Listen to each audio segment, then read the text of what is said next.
Hello friends, রঙিন টিভির পর্দায় আপনাদের সকলকে ওয়েলকাম। আমি শঙ্খ নিয়ে চলে এসেছি অন এয়ার স্টোরিজের আরও একখানা ফ্রেশ এপিসোড। আজকে যিনি আছেন তার সাথে গল্প করার আগে তার একটা ছোট্ট করে ইন্ট্রোডাকশন দিয়ে দেওয়াটা একদমই দরকার। তার কারণ হচ্ছে যে আজকে তার থেকে জানবো বাংলার তথা ভারতবর্ষের অনেক অজানা কিছু কথা, যে কথাগুলো অনেক সময় আমরা আলোচনা করি, অনেক সময় আমরা গল্পের ছলে আলোচনা করি, এবং বিভিন্ন জিনিস যে জিনিসগুলো হয়তো আমাদের সামনে থাকে, হয়তো আমাদের জানার ইচ্ছা থাকে, সেই জিনিসগুলো হয়তো আমাদের জানা হয় না। আজকে আলোচনা করব তেমনই একজন মানুষের সাথে। তিনি সংস্কৃত কলেজ ও ইউনিভার্সিটির শিক্ষক Kallol Dasgupta. Thank you so much sir আমাদের শোতে আসার জন্য। আমি একদম প্রথমে চলে যাই স্যার, যে কথাটায় ইনফ্যাক্ট আপনার সাথে ক্যামেরার ওপারেও আমার কথা হচ্ছিল এই নিয়ে, যে বাংলার যে ইতিহাসটা, একটা তো একটা অনেক দিনের, অনেক প্রাচীন একটা ইতিহাস বাংলার মধ্যে আছে। আপনি যদি একদম গোড়া থেকে একটুখানি আমাদের সাথে শেয়ার করেন বিষয়টাকে। আচ্ছা, দেখুন, আমরা যদি বাংলার ইতিহাস বা সারা পৃথিবীর ইতিহাস দেখি, তাহলে দুটো ভাগে আমরা ইতিহাস সাধারণত পেয়ে থাকি। একটা হচ্ছে লিখিত উপাদান, আর এক হচ্ছে পুরাতাত্ত্বিক উপাদান। আমি প্রথমেই কিছুটা পুরাতাত্ত্বিক উপাদানের উপরেই জোর দিতে চাইব, কারণ লিখিত উপাদান অনেক পরে এসেছে, যেটাকে আমরা পুরাতত্ত্বের পরিভাষায় ঐতিহাসিক পর্ব বলি। সেই সময় থেকে আমরা লিখিত উপাদান পাচ্ছি। কিন্তু বাংলা বা ভারতবর্ষে প্রাক ইতিহাস বা প্রায় ইতিহাস বলে দুটি যুগ রয়েছে। বাংলার প্রাক ইতিহাসের দিকে যদি আমি তাকাই, তাহলে মেদিনীপুর, বাঁকুড়া, পুরুলিয়া ইত্যাদি স্থান থেকে আমরা প্রচুর পুরাতাত্ত্বিক আয়ুধ পেয়েছি বা অস্ত্র পেয়েছি, যেগুলির সময়কাল কিন্তু মোটামুটিভাবে 30 থেকে 40 হাজার বছর আগের। এবং তার থেকেও বড় বিষয় হচ্ছে, এই দুর্গাপুর নামক একটি জায়গা আছে এই বর্ধমান জেলা, সেখানে উৎখননের মাধ্যমে আমরা একটা মধ্যাসীয় প্রত্নস্থলের অবস্থান লক্ষ্য করি, যেটাকে আমরা বলে থাকি বীরভানপুর, যেখানে ভারতীয় পুরাতাত্ত্বিক সর্বেক্ষণ বা আর্কিওলজিক্যাল সার্ভে অফ ইন্ডিয়া উৎখনন করেছিলেন, যেটা কিন্তু বাংলার প্রাক ইতিহাসকে অনেকটা পিছন দিকে নিয়ে যায় বা বাংলার ইতিহাসকে অনেকটা পিছন দিকে নিয়ে যায়।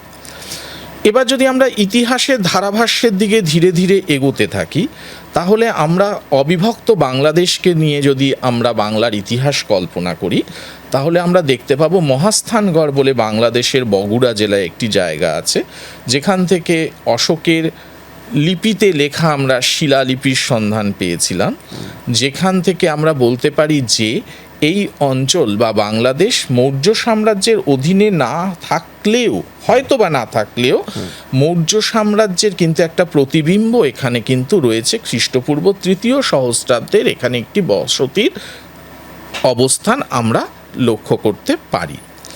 পাশাপাশি আমরা যদি আরও পুরাতাত্ত্বিক নিদর্শনের দিকে তাকাই, তাহলে এই বাংলার চন্দ্রকেতুগড় বলে একটি জায়গা আছে বারাসাতের বেড়াচাপার দিকে, যেখানে আশুতোষ সংগ্রহশালা কলিকাতা বিশ্ববিদ্যালয়ের উৎখনন করেছিল, যেখান থেকে কিন্তু কুঞ্জগোবিন্দ গোস্বামীর নেতৃত্বে, যেখানে কিন্তু আমরা একটা প্রাক মৌর্য বসতিগত অধিষ্ঠান থেকে প্রায় 8ম শতাব্দী অবধি একটা বসতির ধারাবাহিকতা দেখতে পাচ্ছি।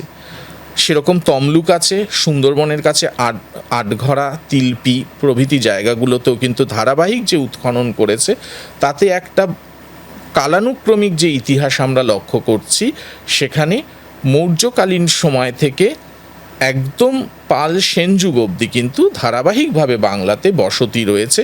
এবং উত্তরবঙ্গের দিকে যদি আমরা তাকাই, তাহলে বানগড় বলে একটি দিনাজপুরের জায়গা আছে, সেখানেও কিন্তু আমরা মৌর্যকালীন সময় থেকে একদম পাল সেন যুগ অবধি একটা ধারাবাহিক বসতি দেখতে পাচ্ছি।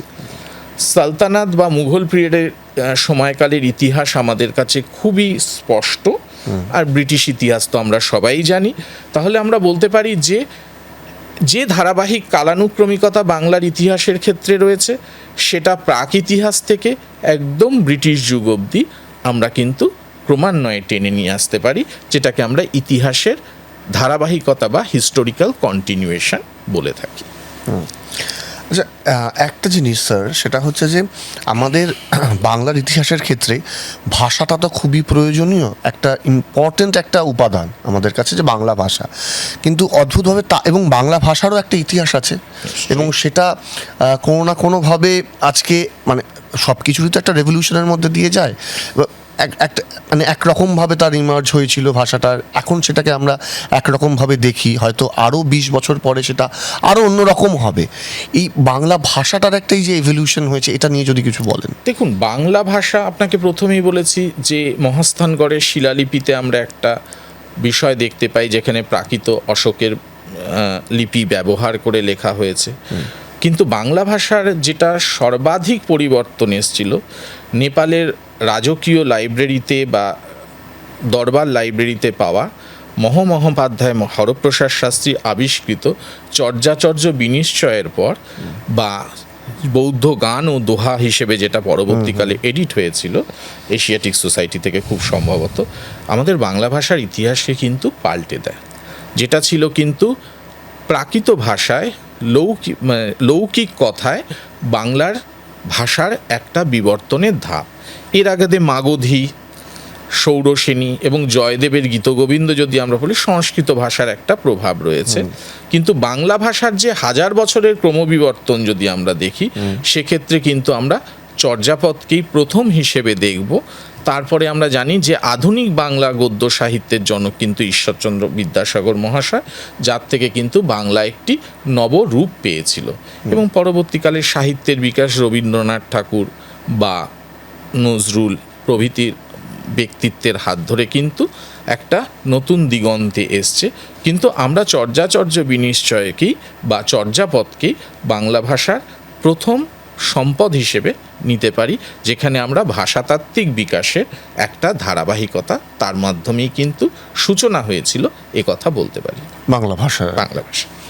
তো স্যার, এই আলোচনার মধ্যে থেকে আমার একটা জিনিস মনে হলো যে লিপির যে লিপির বিবর্তনের মধ্যে দিয়ে তো একটা মানে এসেছে, এই লিপির বিবর্তনটা আপনারা কিভাবে বোঝেন?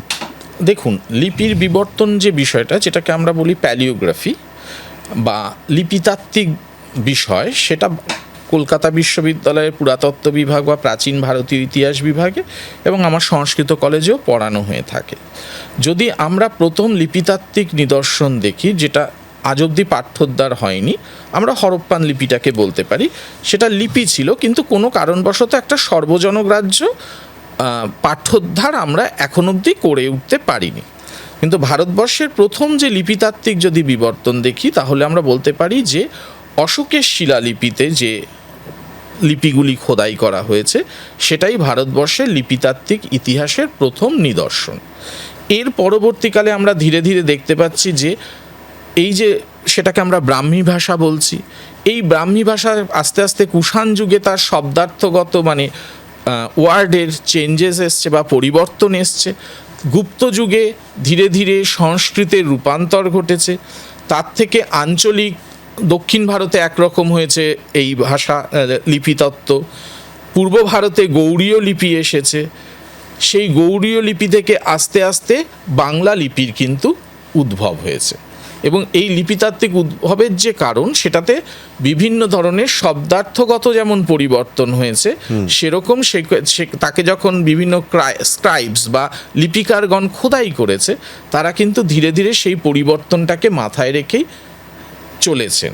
এক্ষেত্রে প্যালিওগ্রাফি বা লিপিতত্ত্ব যদি আমরা অনুসরণ করি, তাহলে কিন্তু আমরা বলতে পারি যে ভারতবর্ষের সংস্কৃতের চাইতে কিন্তু পুরনো ব্রাহ্মী, এবং সমস্ত ভাষার কিন্তু উৎস হিসেবে কিন্তু ব্রাহ্মী বা প্রাকৃত ভাষাটাই কিন্তু ধীরে ধীরে হাইব্রিড সংস্কৃত বা মিশ্র সংস্কৃতে রূপান্তরিত হচ্ছে, এবং সেই থেকেই কিন্তু বাংলা ভাষা বা বাংলা লিপিটাও কিন্তু আসছে। মানে প্রাকৃত ভাষাটি একদম গোড়ার কথা বলা যায়, যেটা ভগবান বুদ্ধর সময়কাল থেকেই কিন্তু চলে আসছে, মানে সংস্কৃতেরও আগে। পরবর্তীকালে সংস্কৃত ন্যায়িক বা বৈশেষিকরা তারা গ্রহণ করছে ভাষা বা তার বিভিন্ন ধরনের লিপিতাত্ত্বিক পরিবর্তন ঘটছে, কিন্তু মূলটা কিন্তু ব্রাহ্মী ভাষা থেকেই ধীরে ধীরে আসছে। এই বিষয়ে কিন্তু আপনার একটা বই আমি সাজেস্ট করি সবসময় আমার ক্লাসে, গৌরীশঙ্কর হীরাচাঁদ ওঝার একটি বই আছে প্রাচীন ভারতীয় লিপিমালা। এই বইটা কিন্তু যারা পাঠকবর্গ বা যারা দর্শক হবেন তারা একবার দেখতে পারে, তাহলে কিন্তু খুব সুন্দরভাবে তারা বুঝতে পারবেন যে বাংলা ভাষার উৎসটা কিভাবে আসছে। আপনি যেটা বললেন যে প্রাকৃতটাই হচ্ছে একদম প্রাচীনের যদি ধরি, মানে যেখান থেকে জন্ম হয়েছে প্রারম্ভিক একদম, কিন্তু অদ্ভুতভাবে সংস্কৃতকে যে বা সমস্ত ভাষার যে একটা জনক বলা হয়, এই বিষয়টা তাহলে আপনি কিভাবে দেখুন? সংস্কৃত চিরকালই উপরতলার ভাষা রয়ে গেছে, কিন্তু নিচের তলার মানুষেরও তো কিছু, যেটাকে আমরা ব্রাত্যজনের ভাষা বলি, সেই ভাষাটা তো তারা তো আদান প্রদান নিশ্চয়ই দরবারি ভাষায় করতেন না। ঠিক, তারা তো নিজস্ব ঘরানায় নিজস্ব ইচ্ছায় কথা বলতেন। যদি সেটা না হতো, আপনি আজকের বলুন, আজকের উদাহরণ হিসেবেই যদি আমি বলি, ইংলিশটা তো আমাদের একটি সরকারি ভাষার পর্যায়ে, কারণ সমস্ত কাজকর্ম প্রায় ইংলিশেই আমরা করি। এখন বিভিন্ন রিজিওনাল ল্যাঙ্গুয়েজ বা আঞ্চলিক ভাষাতেও চিঠিপত্রের আদান প্রদান হয়ে থাকে। কিন্তু আপনি যদি আপনার উপ অঞ্চলগুলোতে যান, বাংলাদেশের বিভিন্ন বা পশ্চিমবঙ্গের বিভিন্ন জায়গায় যান, তাহলে তো তাদের নিজস্ব একটা ডায়ালেক্ট বা ভাষা রয়েছে, সেটাকে আপনি আঞ্চলিক ভাষা, সেটাকে আপনি অস্বীকার করেন কি করে? একদমই করা যায় না। সুতরাং সংস্কৃতের স্থান নিশ্চয়ই আছে, সেখানে কালিদাস সৃষ্টি করেছেন, ভাস সৃষ্টি করেছেন, ভবভূতি সৃষ্টি করেছেন, কিন্তু পাশাপাশি তো অশোকান এডিক্টগুলো বা অশোকের শিলালিপি, স্তম্ভলিপি বা বৌদ্ধ সাহিত্যগুলি, নিকায়গুলি, ত্রিপিটকগুলি, তাদের তো অস্বীকার করা যায় না, একদম না। সুতরাং প্রাচীনত্বের নিদর্শনও তো আমাদের দেখতে হবে, পুরাতাত্ত্বিক নিদর্শন দেখতে হবে, কালানুক্রমিকতা দেখতে হবে, কোন সময় থেকে চলেছে। তো সেই মোটামুটিভাবে বলা যেতে পারে গুপ্ত যুগে সংস্কৃত ভাষা একটা মারাত্মক প্রসার প্রভাব রাগ পড়লো রাজানুকূল্যে, কিন্তু প্রাকৃত ভাষাগুলো তো তাদের স্বাতন্ত্রতা হারায়নি, তারা তো তাদের মতন কথা বলে গেছে। রাজার ভাষা, জনগণের ভাষা, দুটো তো এক হয় না। একদমই। মানে এই আলোচনা থেকে আমার একটা জিনিস মনে হলো, যে একটা প্রশ্ন করতে ইচ্ছা করছে আপনাকে, সেটা হচ্ছে যে সবাই আমরা মোটামুটিভাবে জানি এবং সর্বজন সম্মতই বিষয়টা, যে কলকাতার প্রতিষ্ঠা বা কলকাতার নামকরণ, এই বিষয়টা হচ্ছে জব চার্নকের হাত ধরে হয়েছিল, কিন্তু আরও অনেক জায়গায় শোনা যায় যে তারও আগে থেকে, অনেক বছর আগে থেকে কলকাতায় মানুষজন থাকতেন।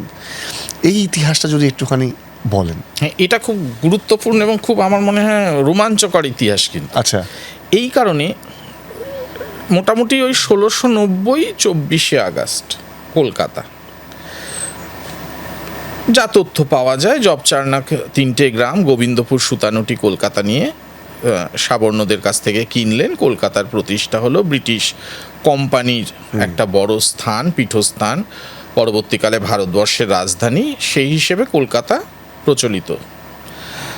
কিন্তু আমরা যদি তাকাই কলকাতার আশপাশ, কলকাতার সবচেয়ে বড় জায়গা হিসেবে আমরা কালীঘাটের মন্দিরটাকে ধরতে পারি। ঠিক, সেই কালীঘাটের মন্দিরের পাশ দিয়ে বয়ে গেছে আদিগঙ্গা। সেই আদিগঙ্গায় কিন্তু একসময় বজরা চলতো, বাণিজ্যের বজরা চলতো। খুব বেশি দূর যেতে হবে না, উত্তর কলকাতার কাছাকাছি ক্লাইভ হাউস বলে একটি জায়গা আছে। ভারতীয় পুরাতাত্ত্বিক সর্বেক্ষণ উৎখনন করলো। প্রথমবারের উৎখননের ফলে দেখা গেল যে একটা প্রাক খ্রিস্টীয় পূর্বের, মানে মোটামুটিভাবে শুঙ্গ যুগের, যা পুরাতাত্ত্বিক নিদর্শন বা পুরাতাত্ত্বিক উৎখনন ফলে স্তরায়ন স্থাপিত হয়েছে, সেখানে আমরা দেখতে পাচ্ছি যে একটি প্রাক খ্রিস্টীয় পূর্বের বসতি কিন্তু কলকাতাতে ছিল।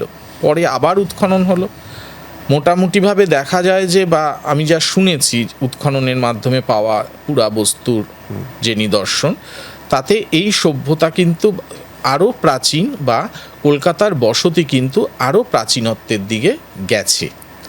আচ্ছা। আপনারা যদি তাকান কলকাতার দিকে, বরানগর বলে একটি জায়গা আছে, সেইখানে পাটবাড়ি আছে। সেই পাটবাড়িতে কিন্তু চৈতন্য মহাপ্রভু তার ভাগবত পাঠ করেছিল। আরিয়াদহ, খড়দা, ইছাপুর, পানিহাটি, এই সমস্ত জায়গাগুলো কিন্তু সেই সময় থেকেই সংস্কৃত চর্চার একটি প্রধান কেন্দ্র, একটি কেন্দ্র হিসেবে পরিগণিত হয়েছে। এবং আজকের যে কলকাতা, সেটা অতীতে কিন্তু সুন্দরবনের বিস্তৃতি কিন্তু কলকাতা জুড়েই ছিল।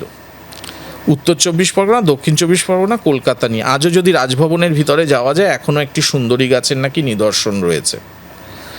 এবং সেই দিকে যদি আমরা তাকাই, তাহলে আমরা বলতে পারি যে এর আশপাশের যদি ইতিহাস বিশ্লেষণ করা হয়, তাহলে বোড়াল বলে একটা কলকাতার সন্নিকটেই জায়গা রয়েছে, সেখানে আশুতোষ সংগ্রহশালা একটা ট্রায়াল ডিগিং আমরা পুরাতাত্ত্বিক পরিভাষায় বলি, বা একটা সাময়িক উৎখনন কার্য করেছিলেন। সেখানে কিন্তু শুঙ্গযুগের নিদর্শন অবধি কিন্তু পাওয়া গেছে। পরবর্তীকালে উৎখনন কোনো কারণে হয়নি, এবং সেই ত্রিপুরা সুন্দরী মন্দিরের ভিতরে একটি সংগ্রহালয় তারা ছোট্ট করে আছে, আমি দেখেছিলাম।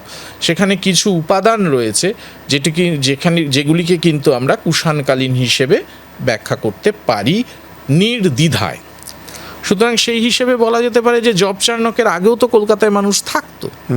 সুতরাং একজন এসছেন, তিনি 3টে গ্রাম কিনেছেন, একটা বসতি তৈরি করেছেন, এবং পরবর্তীকালে তাকে কেন্দ্র করে একটা সাংস্কৃতিক বিস্তার ঘটেছে। কিন্তু তার থেকে একথা বলা যায় না যে কলকাতার প্রাচীনত্ব এত কম। কলকাতার প্রাচীনত্ব আরো অনেক বেশি, তার থেকেও বেশি বসতি অনেক পুরনো। আর এখান থেকেই আর একটা জিনিসে আসি স্যার, সেটা হচ্ছে যে এই যে মানে ব্রিটিশদের আমাদের তো একটা 200 বছরের একটা হিস্ট্রি আছে। মানে ব্রিটিশরা যতদিন ধরে আমাদের এখানে ছিলেন ভারতবর্ষে, হিস্ট্রি নয়, একটা বড় ইতিহাস। হ্যাঁ, 1793 এশিয়াটিক সোসাইটি প্রতিষ্ঠা হলো, প্রাচ্য বিদ্যা চর্চা শুরু হলো, এবং স্যার উইলিয়াম জোন্স যদি না থাকতেন, স্যার প্রিন্সেপ যদি অশোকের শিলালিপি পাঠ না করতেন, বার্জেসের মতো সাহেবরা যদি না থাকতেন, পরবর্তীকালে ভারতীয়রা যদি তার সাথে যোগ না দিতেন, ভারতীয় পুরাতত্ত্ব ইতিহাস রচনা হতো না। রেলপথের বিস্তার, ইউনিভার্সিটি কলেজ, অ্যাডমিনিস্ট্রেটিভ বিল্ডিং, এবং মোটামুটিভাবে একটা আধুনিক যুগের সূচনা পর্বে যা যা প্রয়োজন সবটাই কিন্তু ওরা তৈরি করেছিলেন, মানে ওনাদের হাতে তৈরি হয়েছিল, তৈরি করেছিলেন নিজেদের স্বার্থে, সাম্রাজ্যকে দীর্ঘস্থায়ী করার জন্যে, ভারতবর্ষকে লুট করার জন্যে। কিন্তু ভারতীয় শিক্ষা ব্যবস্থায় যে আজকের আধুনিকীকরণ, আমি বলছি এই অর্থে যে আস্তে আস্তে টোলগুলো বিলুপ্ত হয়ে গেল। মডার্ন সায়েন্স আমাদের নিতে হবে। হয়তো একথাও বলা যায় যে আজকের চিকিৎসা বিজ্ঞান, মেডিকেল কলেজ হওয়ার আগে সংস্কৃত কলেজে মধুসূদন গুপ্ত সব ব্যবচ্ছেদ করছেন। আধুনিক চিকিৎসা বিজ্ঞানের যে ধারাপাত, সেটাও তো ওরাই দিয়েছে, সেটা তো অস্বীকার করার কোনো জায়গা নেই। কন্টিনিউয়াস প্রসেস অফ ইভলিউশন, যেটা সমাজের কথাই তো, ইতিহাসের নিয়মই হচ্ছে একটা বিবর্তন। সেই বিবর্তনের তো ত্রুটি আছে, ভালো দিকও আছে, অবশ্যই সেটা আমাদের নিয়ে চলতে হবে। আর এই মানে এইটার জন্যই কি, মানে এই যে 200 বছরের ঔপনিবেশিকতার একটা ছাপ যেটা আজও আমরা ক্যারি করে যাই, মানে এইটার জন্যই যে সেই সময় যেটা আপনি বলছিলেন যে বিবর্তনটা হয়েছে, সেটা হয়তো তারা নিজেদের জন্যই করেছিল, কেননা তারা যেভাবে এসেছিল আমাদের দেশে। কিন্তু কোনো না কোনোভাবে সেইটা আমাদের কালচারকে মানে এনরিচ করেছে। দেখুন, কোনো কারুর আগমন যেমন বহু কিছু খারাপ করে, কিছু তো নতুন জিনিস আসে। তারা এসছিল বলেই তো আমরা অন্তত ইউরোপের সেই অবস্থা সম্পর্কে, তখনকার অবস্থা সম্পর্কে কিছুটা পরিচিত হচ্ছে। একটা নব্য শিক্ষিত বাঙালি সমাজ তৈরি হচ্ছে, যারা বাংলায় তথাকথিত নবজাগরণ তৈরি করছে।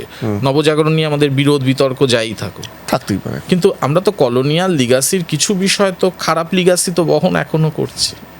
অবশ্যই আজকের প্রশাসনিক ক্ষেত্রে কি আমরা সর্বাঙ্গীনভাবে ব্রিটিশ ঔপনিবেশিকতাবাদকে কি ছাপিয়ে যেতে পেরেছি? পুলিশ প্রশাসন বলুন, অ্যাডমিনিস্ট্রেশনে বলুন, পারিনি। এমনকি আজও বহু জায়গায় আমাদের সাধারণ গরিবের মানুষের জন্য যে ভাষার ব্যবহার হয়, সেখানে এখনো আমরা প্রশাসনিক ক্ষেত্রে ইংরেজি ভাষাটাকেই প্রাধান্য দিয়ে আসছি বহু ক্ষেত্রে। ঠিক। এমনকি সবচেয়ে বড় ডিসক্রিমিনেশন হয় ছাত্রছাত্রীদের মধ্যে বাংলা মিডিয়াম ইংলিশ মিডিয়াম, এটা 80-র দশক থেকে এখন অব্দি সেই বিতর্ক চলে আসছে যে ইংলিশ তুলে দেওয়া ভুল ছিল কি ঠিক ছিল। এই বিতর্ক তো মানে শিক্ষা থাকবে না শিক্ষা চলবে, শিক্ষা ব্যবস্থা ভালোভাবে চলবে, সেটার থেকেও বড় প্রশ্ন ছিল যে ভাষাটা কি হবে। কিন্তু আজকের বড় বড় ভাষাতত্ত্ববিদ বা শিক্ষাবিদরা বলে এসেছেন যে ভাষা শিক্ষার কোনো অন্তরায় হতে পারে না। তো এই বিতর্ক তো চলেছে। এবং সবচেয়ে আমার যেটা মনে হয়, নারীর অধিকার প্রশ্নে কি আমরা আজও কলোনিয়াল লিগাসিকে ছাপিয়ে যেতে পেরেছি? পারিনি। বহু ক্ষেত্রে তো আমরা তাকে অনুসরণ করি। একদম। নারী স্বাধীনতা অনেক জায়গায় এসেছে, কিন্তু আজও তো শ্রমের মজুরির ক্ষেত্রে বহু জায়গায় মেয়েরা অনেকটা কম মজুরি পান। আজও তো কোনো মেয়ে সাফল্যকে কি খুব ভালোভাবে আমরা নেই বা সেলিব্রেট করতে পারি, অনেস্টলি সেলিব্রেট করতে পারি। হয়তো লোক দেখানো সেলিব্রেট করলাম, কিন্তু অনেস্টলি কি করতে পারি? মানে মানসিকতাটা কি জানেন তো, সময়ের সাথে যদি পরিবর্তন হতে হয়, আগে নিজেকে পরিবর্তন করে মানসিকতাটাকে পরিবর্তন করতে। আজও তো যখন কলকাতার রাজপথ কাঁপিয়ে বহু গাড়ি যায়, পাশের মানুষগুলোর দিয়ে কি আমরা ফিরে তাকাই? আমাদের কনভয় যখন যায় কারুর, তখন তো সেই কলোনিয়াল লিগাসির কথাটাই মনে পড়ে। ঠিক, আমরা তো অস্বীকার থেকে করতে পারি না। চলছে, আশা করি আগামী দিনে পরিবর্তন। 200 বছরকে 75 বছর ছাপিয়ে যাবে, 76 বছর, সেটা তো পরিবর্তন এসেছে। আশা রাখি আরো পরিবর্তন হবে। আর এই যে নারীর কথা যেটা বললেন, এটা মানে কোনো না কোনোভাবে এই যে একটা প্যাট্রিয়ার্কাল সোসাইটির মধ্যে দিয়ে আমরা এত বছর কাটিয়েছি, আমি জানি না এটা কতটা মানে একটা মানে কি বলবো, এই ওমেন এম্পাওয়ারমেন্ট অ্যান্ড অল, এই বিষয়টা তো এখন প্রচণ্ড পরিমাণে চর্চার বিষয় এবং খুব সহজেই মানুষ বলে। এইটা কোনো না কোনোভাবে আপনার কথা থেকেই আমি করলাম আর কি, যে ধরছি যে এই পিতৃতান্ত্রিক সমাজের একটা ইম্প্যাক্ট তো এখনো অবধি আমরা বয়ে চলেছি। কিন্তু মানুষের সমাজ কিন্তু, আদি সমাজ কিন্তু মাতৃতান্ত্রিক। সেখানে আপনারা যদি পুরাতাত্ত্বিক নিদর্শন দেখেন, নারীর উপাসনা হরপ্পা মহেঞ্জোদারোতে হাতে গড়া pinching dolls, all are women, evidence of worship of women.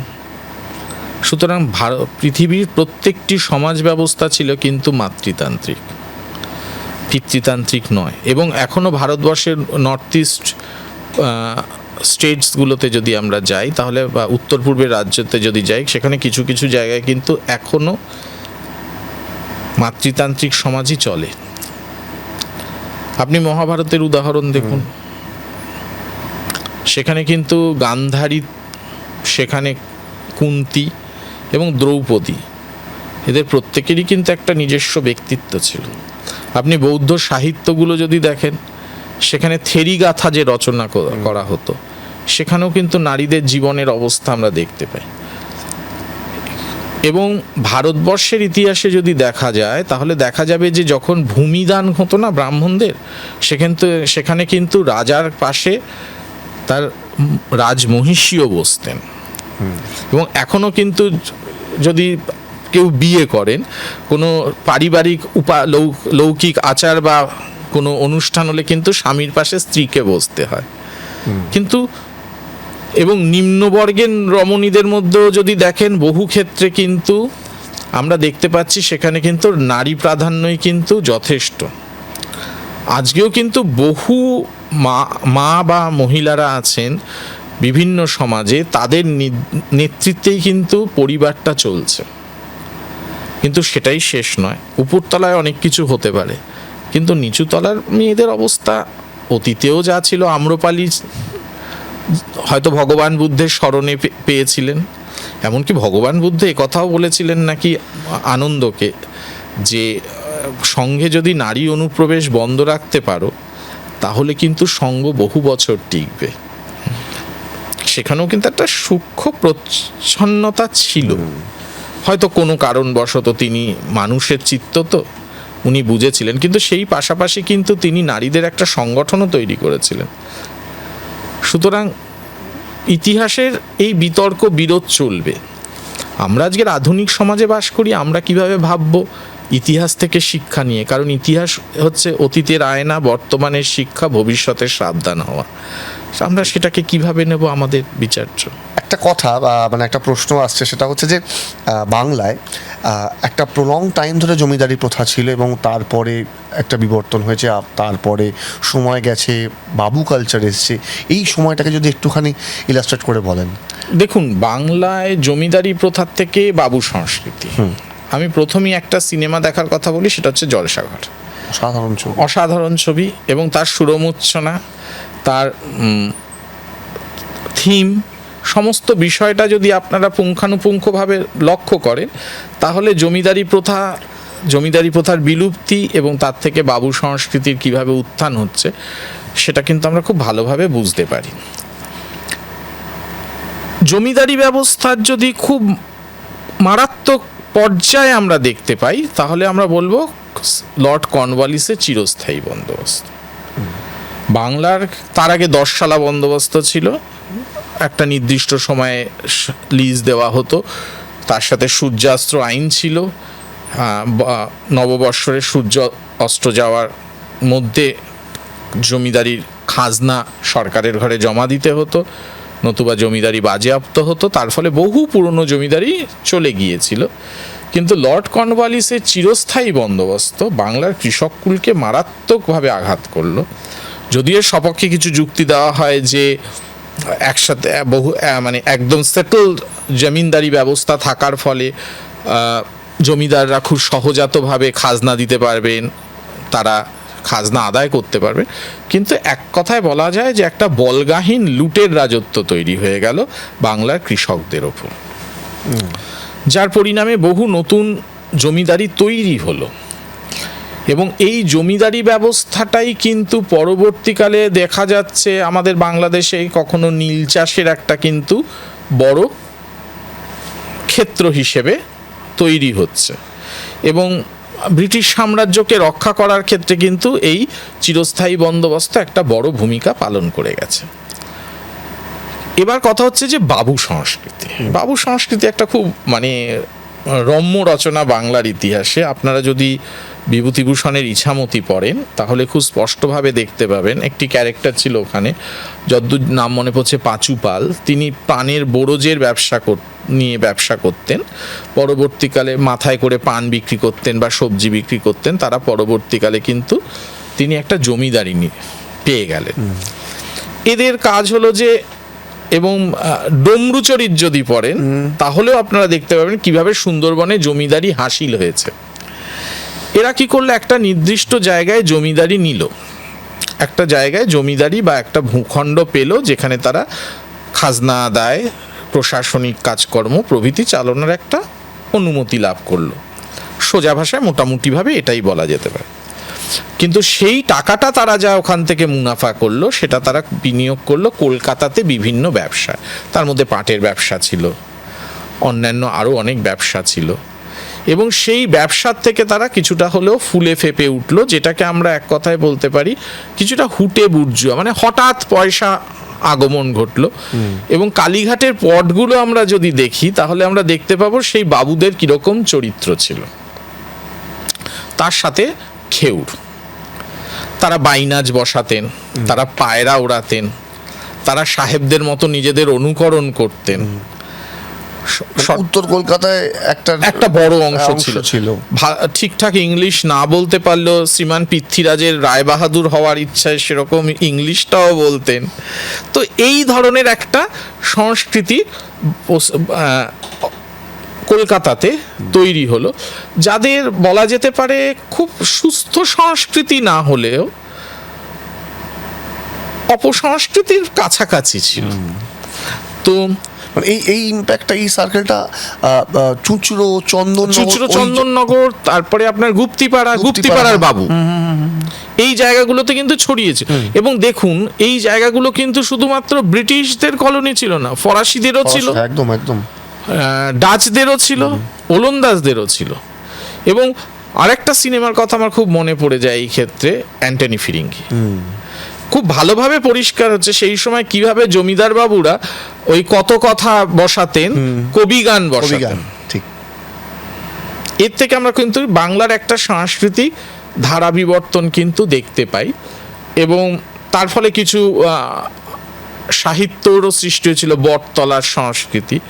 এবং পার্থ চট্টোপাধ্যায় এদের সাবল্টান হিস্ট্রি বা রণজিৎ গুহের সাবল্টান হিস্ট্রির ক্ষেত্রেও কিন্তু এই সময়টা একটা কিন্তু তারা খুব বড়ভাবে তুলে ধরেছেন আমাদের বাংলা সংস্কৃতিকে বিশ্লেষণ করার ক্ষেত্রে। সুতরাং এক কথায় বলা যেতে পারে এটা একটা ট্রান্সফরমেশন অফ সোসাইটি, সামাজিক বিবর্তন বলার চাইতেও পরিবর্তন, যেখানে একদিকে কিন্তু সামন্ততান্ত্রিক সমাজে ধীরে ধীরে ভাঙছে, কিন্তু একটা ইন্ডাস্ট্রিয়াল বা শিল্পগত সমাজ কিন্তু তৈরি হচ্ছে না। সেখানে সামন্ততান্ত্রিক মানসিকতার সাথে একটা প্রি ইন্ডাস্ট্রিয়াল ক্লাস, একটা প্রাক শিল্প বিপ্লব সমাজ, যারা মূলত তাদের কাজই ছিল হচ্ছে হঠাৎ কিছু রোজগার করে নিজেদের জীবনটাকে অতিবাহিত করা, যেটা কিন্তু অর্থনীতির ক্ষেত্রে খুব মূল্যবান ছাপ রাখে না। মানে বাবু কালচার আসার পর মানে ইনফ্যাক্ট মানে এখনো কিন্তু তার রেশ কিন্তু রয়ে গিয়েছে। স্বাভাবিক, নব্যবাবু সংস্কৃতি তো এখন আরও মাত্রাতিরিক্ত, এবং ইউরোপকে নকল না করি, আমেরিকাকে তো আমরা ভালো নকল করি। এবং যদি বাবু সংস্কৃতির একটা ধাপ যদি ইংল্যান্ডকে নকল করে হয়, তাহলে আমরা বলবো নিউ লিবারাল ইকোনমির ফলে আমরা পশ্চিমী অনুকরণের চাইতে আমেরিকান অনুকরণটা আরও বেশি করেছি, যেটা কি আমাদের পক্ষে খুব মঙ্গল হয়েছে বলে তো মনে হয় না অর্থনীতির ক্ষেত্রে। হ্যাঁ, কিছু তো নিউ লিবারাল ইকোনমি বা গ্লোবালাইজেশনের কিছু সুবিধা আমরা হয়তো পেয়েছি, কিন্তু সেটা তো সাধারণ আপামর জনগণের মধ্যে পৌঁছয়নি। আর দ্বিতীয় হচ্ছে এর ফলে ধরুন যেটা দাঁড়িয়েছে, এদের কিন্তু প্রি ইন্ডাস্ট্রিয়াল ক্লাস বলা যেতে পারে, লগ্নি পুঁজির বিনিয়োগটা কিন্তু সেই অর্থে সাহেবদের হাতেই ছিল। কয়লা, আপনার চা, টোব্যাকো, এগুলো কিন্তু সাহেবরাই বাণিজ্য করে গেছে। ঠাকুরবাড়ির বড় ব্যবসা ছিল, জাহাজের ব্যবসা ছিল ইত্যাদি। কিন্তু ছোট ছোট যে ব্যবসাগুলো, সেগুলো এদের হাতে থাকলেও মূলত কিন্তু তাকিয়ে এদের ব্রিটিশ ইস্ট ইন্ডিয়া কোম্পানির দিকেই তাকিয়ে থাকতে হতো। এবং আজকের যেটা হলো সেটা হচ্ছে এরই একটা বৃহৎ সংস্করণ হয়ে কর্পোরেট লগ্নি বা কর্পোরেট পুঁজির একটা আগমন ঘটেছে। বাংলায় ইসলামদের আবির্ভাবের পর ধর্মের যে সমন্বয়টা আপনি কিভাবে দেখেন? দেখুন, ইসলামের আবির্ভাব, বখতিয়ার খিলজি বাংলায় আক্রমণ করলেন, একটা নতুন শাসন ব্যবস্থার প্রতিষ্ঠা হলো, এবং তার পাশাপাশি আস্তে আস্তে বাংলায় দুটি নতুন শাসক গোষ্ঠী বা দুটো বংশ, ইলিয়াস শাহী, হুসেন শাহী বংশের শাসন চলছে। সেই সময় একটা বিষয় হয়েছিল, নিম্নবর্গের মানুষের অবস্থা সেই সময়ও খারাপ ছিল, এখনো বিভিন্ন ইনসিডেন্টে আপনারা দেখতে পান তাদের অবস্থাটা কি।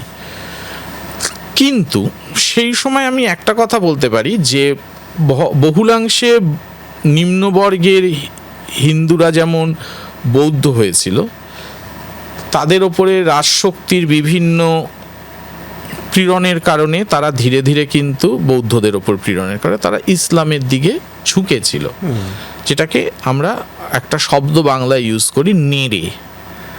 এটা কিন্তু দক্ষিণবঙ্গের খুব প্রচলিত কথা। দিস নেড়ে মিনস মাথা একদম কামানো, এবং এই নিমুন্ড কারা বুদ্ধিস্টরাই হতেন, হিন্দুরা হতেন না। পৈতে ছাড়া তারা খুব একটা নিমুন্ড তাদের দেখা যেত না। এবং সাম্প্রদায়িক সংঘাত বা নব আগত মুসলমানদের সাথে হিন্দু সমাজে বিরোধ না থাকলেও খুব সমন্বয় দৃষ্টিভঙ্গিও যে ছিল এ কথা কিন্তু বলা যায় না। সুখময় মুখোপাধ্যায়ের যদি লেখা আমরা পড়ি তাহলে আমরা দেখতে পাবো। এবং উঁচুর তলায় যেমন একটা সহাবস্থান ছিল, ধরুন হুসেন শাহ বা ইলিয়াস শাহের মন্ত্রীকুল কিন্তু উচ্চপদস্থ হিন্দু সম্প্রদায়ের মানুষ হয়েছে, আবার নিম্নবর্গের সবার প্রতিই কিন্তু খুব ভালো মনোভাব নিয়ে চলা হয়নি। একটা শাসককুলের মনোভাবের ওপরে বা রাষ্ট্রশক্তি কিভাবে পরিচালিত হবে তা সেটাও কিন্তু একটা বড় ভূমিকা পালন করেছে। কিন্তু যেটা সবচেয়ে বড় বিষয় বা প্রশ্ন, এই সময় কিন্তু ধর্ম সমন্বয়ের একটা গতি তৈরি করে দিয়েছিলেন মহাপ্রভু শ্রী চৈতন্য, যার আশ্রয় কিন্তু বাংলায় এক প্রকার নবজাগরণ, ধর্মীয় নবজাগরণের কিন্তু সূচনা হয়েছিল। এবং সর্বসম্প্রদায়ের মানুষ, নিচুতলার সর্বসম্প্রদায়ের মানুষ কিন্তু বৈষ্ণবদের মধ্যে বা মহাপ্রভুর আশ্রয়ে কিন্তু আশ্রিত হয়েছিলেন, এবং যার পরিণাম কিন্তু শ্রীকৃষ্ণ চৈতন্য, শ্রীকৃষ্ণ ভাগবত, চৈতন্য চরিতামৃত প্রত্যেকটার পংক্তি যদি আমরা পাঠ করি তাহলে কিন্তু আমরা দেখতে পাব তার শিষ্যকুলের মধ্যে কারা কারা ছিলেন। সেখানে যেমন মুরারি গুপ্তের মতন মানুষ ছিলেন, সেরকম নিচুতলারও কিন্তু বহু মানুষ কিন্তু তার দলে দলে, এবং এক কথায় বলা যায় নগর সংকীর্তনের মাধ্যমে ধর্ম আন্দোলনে একটা নগর বিপ্লবের পরিবর্তন করেছিলেন কিন্তু শ্রী চৈতন্য, এবং সমস্ত সমাজকে এক ছাতার তলায় এনে গরিব মানুষের বা দরিদ্র মানুষের উত্থানকে তুলে ধরেছিলেন কিন্তু তার ধর্মচর্চার মধ্য দিয়ে। এবং আজকের দিনের বাংলা যদি আমরা দেখি, সেদিনের বাংলায় হয়তো কিছু ক্ষেত্রে কিছু বিষয় ঘটেছিল যেগুলো হয়তো কাম্য নাও হতে পারে, সেটা প্রত্যেকটা সমাজেই কম বেশি পৃথিবীর বহু রাষ্ট্রেই ঘটেছে। আজও যদি আমরা ইউরোপের ইতিহাসের দিকে তাকাই তাহলে ক্যাথলিক প্রোটেস্ট্যান্ট নিজেদের মধ্যে লড়াই করেছে, হয়তো কিছু সংঘাত হয়নি তা নয়, কিন্তু আপামর নিচুবর্গের মানুষ কিন্তু একসাথেই থেকেছে, একসাথেই পালিত হয়েছে, এবং একসাথেই নিজেদের সমস্ত উৎসব আচার বিচার কিন্তু পালন করেছে। এখানেই বাংলার কিন্তু সার্থকতা। আর একটা বিষয় সেটা হচ্ছে যে এই হিন্দু ধর্ম অনুযায়ী গোমাংস ভক্ষণের একটা যে বিষয় আছে সেটাকে একদমই মানে দুটো বিপরীত আর কি। এই বিষয়টার মানে যৌক্তিকতা কতটা? এটা খুব বিতর্কমূলক যদিও, কিন্তু তথাপি বলা যায়, দেখো আমরা যদি তাকাই তো ছোট বাছুর তো যজ্ঞে বলি হতো, সোমরস তো পান করা হতো। সুতরাং পরবর্তীকালে কিন্তু আমাদের হিন্দু ধর্মে এই বিষয়গুলো হয়তো চর্চা হয়েছে, ব্যবহার হয়েছে খাদ্যাভাস হিসেবে, বিভিন্ন বেদের বিভিন্ন সূত্রে রয়েছে। কিন্তু এই গোহত্যা বা গরুরকে যজ্ঞাহুতি দেওয়ার যে কুপরিণাম, এই সম্পর্কে কিন্তু প্রথম আমাদের অভিহিত করেছিল বৌদ্ধ ধর্ম। এই কারণ গরু কৃষি ব্যবস্থার সাথে খুব অঙ্গাঙ্গিভাবে জড়িত, এবং এইভাবে হত্যার কারণে কিন্তু তার ক্রমাগত কমে আসাটা অর্থনীতির ক্ষেত্রেও খুব ভালো দাঁড়ায়নি। ইনফ্যাক্ট পরিবেশের ব্যালেন্সটাও নষ্ট হচ্ছে। সুতরাং সেই দিক থেকে দেখা গেলে কিন্তু এই যাগযজ্ঞ, হোমে বলিদান, ছোট বাছুর বা ইত্যাদির বৌদ্ধ ধর্ম কিন্তু অনুমোদন দেয়নি, এবং প্রতিবাদী ধর্ম আন্দোলনের উত্থানের কিন্তু একটা বড় কারণ ছিল এটা। সুতরাং সেদিক থেকে দেখতে গেলে খাদ্যাভাস হয়তো আমাদের ছিল, এমনও শোনা যায়, মানে দেখা যায় যে স্বামীজির রচনাতেও বহু ক্ষেত্রে গোমাংসের বিষয় এসেছে। তো ক্লাইমেট বা জলবায়ুগত দিক থেকে হয়তো খাদ্যাভাসটা আজকের দিনে বর্জনীয় হতে পারে, কিন্তু একেবারেই হতো না এ কথা বলা যায় না। আর একটা জিনিস স্যার, সেটা হচ্ছে যে মানে যদি আপনি ফুড চেনের কথা আমরা যদি বলি তাহলে যেরকমভাবে আসে সেটাতে কোনো আপত্তি নেই, যে এ পরপর যে পিরামিডটা আছে, কিন্তু এই যে মানে ধর্মের কোনো যজ্ঞের সময়, কোনো স্পেসিফিক ধর্মের নাম বলছি না, যজ্ঞের সময় যে একটি মানে বলি দেওয়া হচ্ছে, এইটার কি যৌক্তিকতা, মানে সেই মানে মানে এটার কতটা যৌক্তিকতা আছে অ্যাকচুয়ালি? পশু বলির প্রয়োজনীয়তা কিন্তু সেই অর্থে শাস্ত্রের বিধান নয়। অনেকে একে শাক্ত ধর্মের সাথে বা বীরপূজার সাথে যুক্ত করেন, কিন্তু আমি যেটুকু ইতিহাস পড়েছি সেক্ষেত্রে খুব প্রয়োজন বা কোনো প্রকার যজ্ঞে বলিদানের তথাকথিত সাহিত্যকার বা পুরাণকাররা উল্লেখ করে না। এটা আমার মনে হয় নিজস্ব রিচুয়াল বা নিজস্ব ভাবনা থেকেই মানুষ তার তৈরি করেছে, দেবীকে খুশি করা বা মানত করা যেটাকে আমরা বলি। তবে একটা পশু হত্যা বা কোনো প্রাণী হত্যার মাধ্যমে যদি তার উপকার হয়, সেই সমাজের মনে হয় পিছিয়ে থাকাটাই অনেকভাবে লক্ষ্য করায়। তো প্রাণী হত্যার কোনো প্রয়োজনীয়তা আছে বলে তার লৌকিক উপাচারে, তাহলে তো কুমড়ো বলির প্রচলন থাকতো না, তাহলে তো চাল কুমড়ো বলির প্রচলন থাকতো না, তাহলে ফল বলির প্রচলন আসছে কেন? তার মানে পশু বলিরও ব্যতিক্রমী কিছু আছে, প্রয়োজন আছে বলে আমি অন্তত মনে করি না। মানে হিন্দু ধর্ম মত অনুযায়ী শিবের উপাসনা আগেও হতো, এখনো হয়। অদ্ভুতভাবে একটা প্রশ্ন আছে, সেটা হচ্ছে যে শিব আর্য নাকি অনার্য একজন দেবতা? দেখো, আমার মতে কিন্তু শিব অনার্য গ্রামীণ দেবতা। আমরা যদি হরপ্পার দিকে তাকাই, তাহলে হরপ্পার সিলে কিন্তু আমরা পশুপতির প্রতিচ্ছবি দেখতে পাই, যা মার্শাল সাহেবের মতন প্রত্নতাত্ত্বিকরা চিহ্নিত করেছেন। আবার অনেকে আদি শিব হিসেবেও তাকে দেখেন, এবং ভারতবর্ষের বহু প্রত্নস্থল যেরকম দাইমাবাদ আছে, তারপরে জোরওয়ে আছে, এমনকি লোথালেও আমরা শিবের বিভিন্ন প্রতিমূর্তি, সেটা লিঙ্গ উপাসনাজনিত প্রতিমূর্তিও হতে পারে, এবং তার সাথে এরকমও পাওয়া গেছে চুল ছাড়া অবস্থায় একজন পুরুষ মূর্তি, যাকে প্রোটো শিবরূপে চিহ্নিত। ছাড়া অবস্থা, চুল ছাড়া অবস্থায়, তার জটা ছাড়া। মানে দাইমাবাদের একটি মৃৎপাত্র পাওয়া গেছে যেখানে এই ধরনের মূর্তির আমরা অবতারণা দেখতে পাচ্ছি, তার কেশরাশি উন্মুক্ত। তো এই ধরনের মূর্তি যেগুলো আমরা দেখছি, সেখানে তো আমরা বলতে পারি যে এর সাথে আর্য সংস্কৃতির কোনো সম্পর্ক নেই। এবং আমরা যদি গ্রামীণ সমাজের দিকে তাকাই, আমার মতে মনে হয় যে শিব হলেন সেই সমাজের প্রতিভূ যেখানে একটি গ্রামীণ আদি কৃষিজীবী সম্প্রদায় কিন্তু তার সাথে যুক্ত, যেখানে মা পার্বতী কিন্তু অনেকটাই উপরতলার, যিনি একটি রাজপরিবারের বা একটি উচ্চস্তরীয় সমাজের কন্যা, এবং দুইজনের কিন্তু একটা মিশ্রণের ফলে ভারতবর্ষে এক নতুন সংস্কৃতির জন্ম হয়েছে।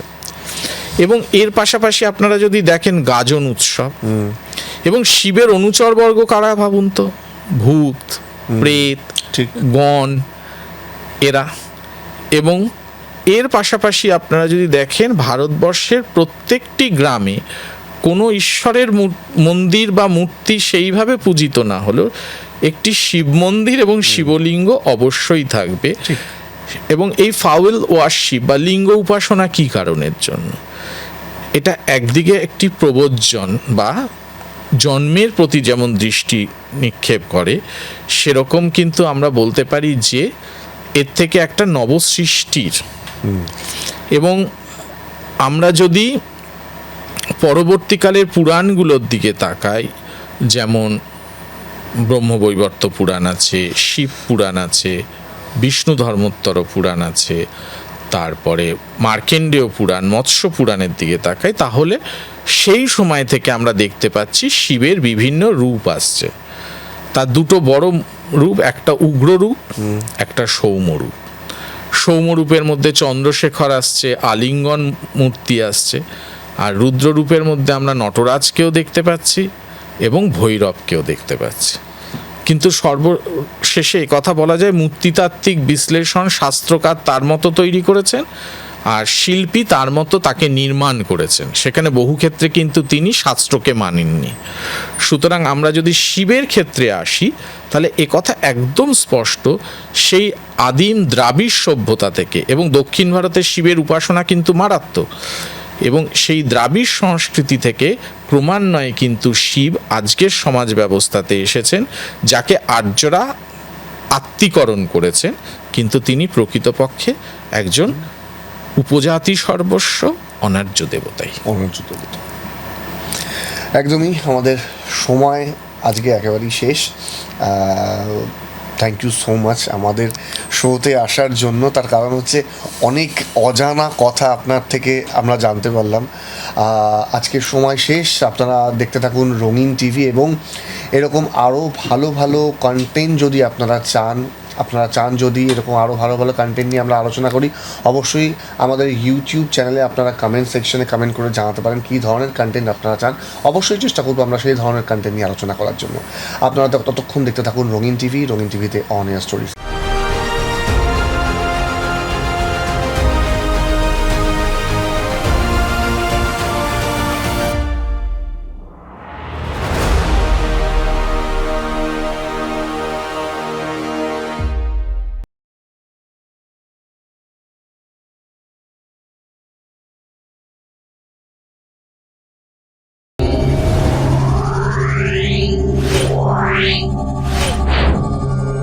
Yeah.